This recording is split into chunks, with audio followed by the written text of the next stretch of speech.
अगदी काल परवाकडे 3 उद्योग जे देशात येत आहेत सेमीकंडक्टरचे चिप बनवणारे, ज्या माध्यमातून लाख 2 लाख प्रत्यक्ष अप्रत्यक्ष रोजगार निर्माण होणार, त्यातले 2 मोदी घेऊन गेले गुजरात. का महाराष्ट्रात तुमचं काय घोडं मारले, काय गुन्हा केले? उत्तर प्रदेशमध्ये का नाही नेला, छत्तीसगडमध्ये का नाही नेला, बिहारमध्ये का नाही नेला? संपूर्ण गुजरात विरुद्ध अख्खा देश असं हे ते जे वातावरण करतायत, हे मोदीजी उद्या तुम्ही प्रधानमंत्री तर होत नाहीच, पण कारण नसताना तुम्ही राज्यांमध्ये आगी लावताय. हे पंतप्रधानाचं चांगलं लक्षण नाहीये. आम्ही काय म्हणतोय की तुम्ही गुजरातला पण समृद्ध करा. आता तुमच्या आशीर्वादाने उद्या आपलं इंडिया आघाडीचं सरकार येणारच आहे, नक्कीच येणार. मग मी काय करू?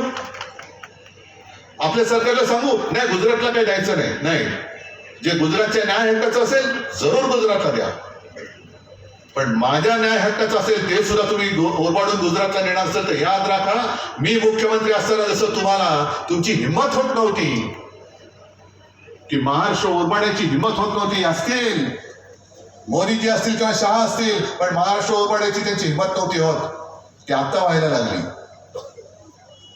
आम्ही गुजरातच्या हक्काचं काय की असेल ते देऊच, त्याच्या तोंडातला घास. काय इकडे शेतकरी बसलेले आहेत, त्यांना काही तर तुम्ही हमी भाव देत नाहीये, पीक विम्याचे पैसे देत नाहीये.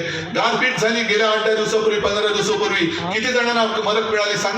म्हणजे ना तुम्ही शेतीला भाव देत, ना त्यांच्या मुलांना शिक्षण देत, ना शिकलेल्या मुलांना नोकरी देत, आणि 400 पार. कशासाठी 400 पार? हे काय हे वांदे झाले आणि यांना स्वप्न पडते 400 पार. अजिबात नाही, आपकी बार भाजपा तडी पार. प्रत्येक गावात हा नारा घुमवा, प्रत्येक गावामध्ये हा नारा गुंजला पाहिजे. जसं 50 खोके हा तुम्ही घुमवला, तसंच अबकी बार भाजपा तडी पार. गावागावामध्ये जा आणि गावागावामध्ये सांगा, बेधडक सांगा. 10 वर्ष केवळ आम्हाला भांडणं आमच्यात लावून आता जातीपातीमध्ये भांडणं लावतायत, धर्मात भांडणं लावतायत. हे उद्धव ठाकरेंनी म्हणे हिंदुत्व सोडलं, उद्धव ठाकरेंनी म्हणे शिवसेना प्रमुखांचे विचार सोडले. का सोडले, कशासाठी सोडले? सोडलेच नाही. तर म्हणे माझ्या बरोबर मुसलमान आले. मुसलमानांना विचारा ना का आलेत ते. कारण कधीही शिवसेना प्रमुखांनी केवळ कोणी दुसऱ्या धर्माचा आहे म्हणून त्याला मार, हे आम्हाला शिकवलेले नाही. आमचं हिंदुत्व हे राष्ट्रीयत्व आहे, आमचं हिंदुत्व हे राष्ट्रीयत्व आहे. आणि म्हणून मी प्रत्येक सभेत सांगतो की शिवसेनेचं हिंदुत्व हे हृदयात राम आणि हाताला काम. आमचं हिंदुत्व हे घरातलं चूल पेटवणारं हिंदुत्व आहे आणि भाजपचं हिंदुत्व हे घर पेटवणारं हिंदुत्व आहे. असं घर पेटवणारं हिंदुत्व केवळ हिंदू हिंदू जय श्रीराम म्हणताय म्हणून त्या एका गोष्टीच्या नादामध्ये तुम्ही आपलं आयुष्य यांना देऊन टाकणार परत. आजच ती वेळ आहे. उद्या जर का आपण चुकलो तर आपल्या देशात जसं रशियामध्ये हुकुमशाही आले, थोडस तुम्हाला वेगळं सांगतो कारण तुम्हाला कदाचित कळलं असेल नसेल, रशियामध्ये पुतीन नावाचे अध्यक्ष आहेत, माहिती आहे तुम्हाला? 87% त्यांना मतं मिळाली, 87%. तुम्ही म्हणाल खूप लोकप्रिय दिसतोय हा.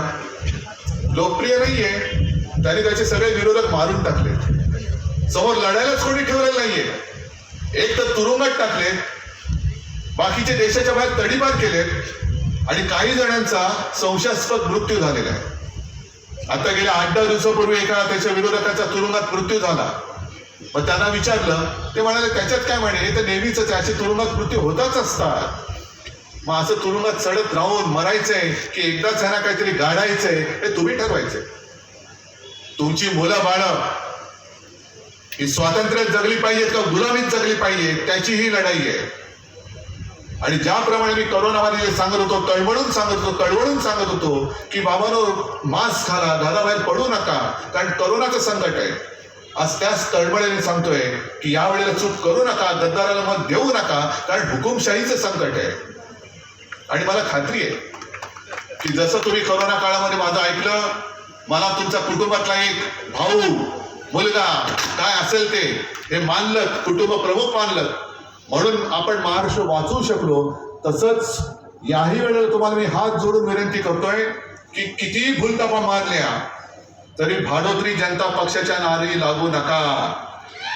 भाडोत्री जनता पक्ष आहे, हुकुमशाहीला आजच गाडून टाका आणि जिजाऊची शपथ घेऊन जिथे जिथे तुमच्या काही ओळखी पाळखीची लोक असतील त्यांना सांगा या वेळेला अबकी बार आणि मला जोरात बोला अबकी बार जय हिंद जय महाराष्ट्र.